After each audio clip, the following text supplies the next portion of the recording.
God, Brandy, if you do not stop talking to my boyfriend, I will cut you. All I did was take your congratulations on his last game. Melissa, look. You gotta go to the administrator. Let's go. No, this is no skipping matter. It's come to my attention that you've been bullying Brady Bunch. I didn't even do anything. I saw the text messages. It was very threatening. It was a joke. Well, these threatening text messages, they're taken seriously here at MHS. We're gonna have to suspend you. 11 homicides of school-age youth ages 5 through 18 years occurred at school during the 2010-2011 school year. In 2012, there were about 749,200 non-fatal violent victimizations at school among students 12 to 18 years of age. So if a student had a weapon, what would be your first action? Well, the first action would be obviously to get to that student and to defuse the situation. So what I would do first of all is obviously to protect myself.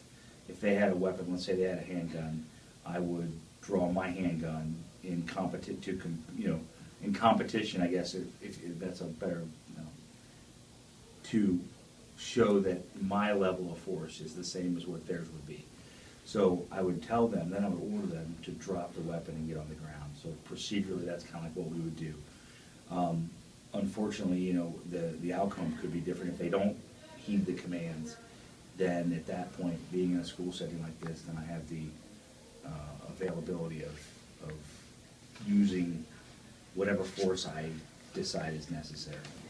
Risk factors for school violence can include prior history of violence, drug, alcohol, or tobacco use, association with delinquent peers, poor family functioning, poor grades in school, or poverty in the community. Mm-hmm. So what would the consequences be for a fight that happened at school? So they're pretty serious in the sense that there's going to be two consequences. There's going to be school consequences, and then there's going to be state consequences or city consequences, if you will. So someone could be arrested and charged with assault.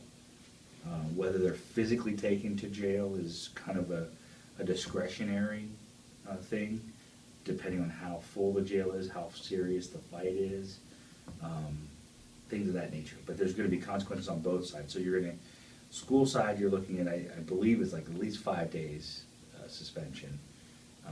And then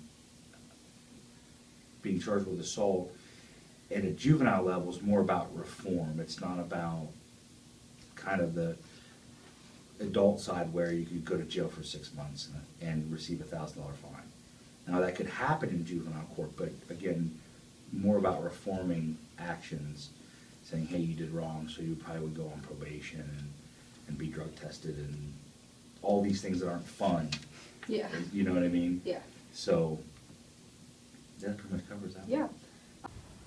According to the CDC's school-associated violent death study, 1% to 2% of all homicides among school-age children happen on school grounds. So if there is violence with Mason students off school property, what can you do?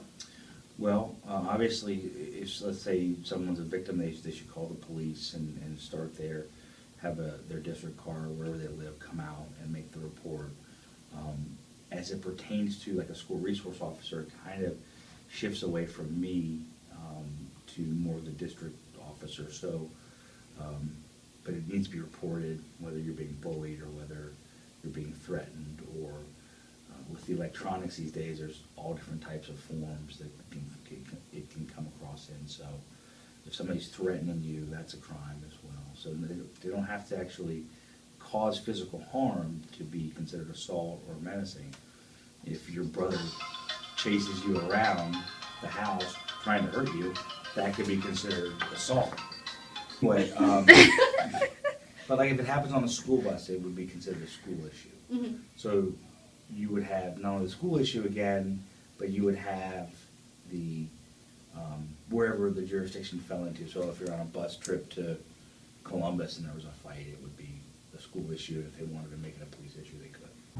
In a 2013 nationally representative sample of youth in grades 9 to 12, 8.1% reported being in a physical fight on school property. 7.1% reported they did not go to school one or more days because they felt unsafe at school or on their way to school. 5.2% reported carrying a weapon, gun, knife, or club on school property. 6.9% reported being threatened or injured with a weapon on school property. 19.6% reported being bullied on school property, and 14.8% reported being bullied electronically. How does the school prevent violence? Well, I think first and foremost that they know that I'm here when the school's open. My police car is right out front. Everybody, I mean, I am pretty well known, if I haven't told you that yet.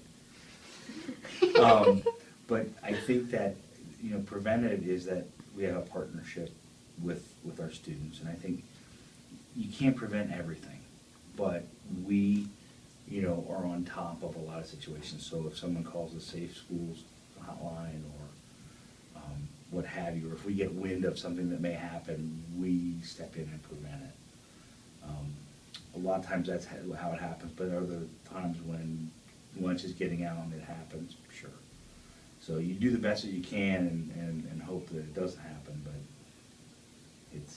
if it's going to happen, it's going to happen. Mm-hmm. So, but we do our best to prevent everything. So. Okay. Thank you very much. Thank you so much. You're That's welcome. awesome.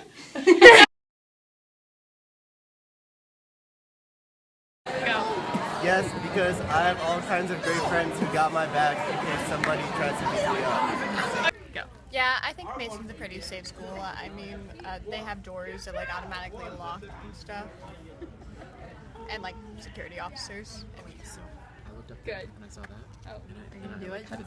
Go. And fences with spikes. Go. Yeah, because we live in a pretty safe city.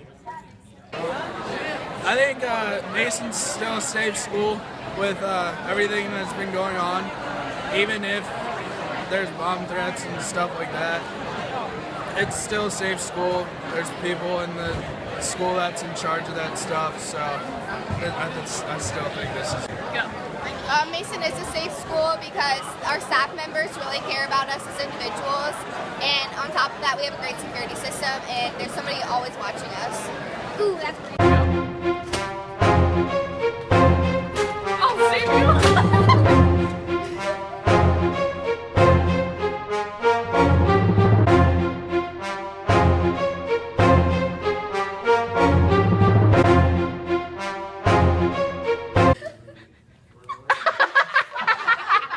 That's a good birthday.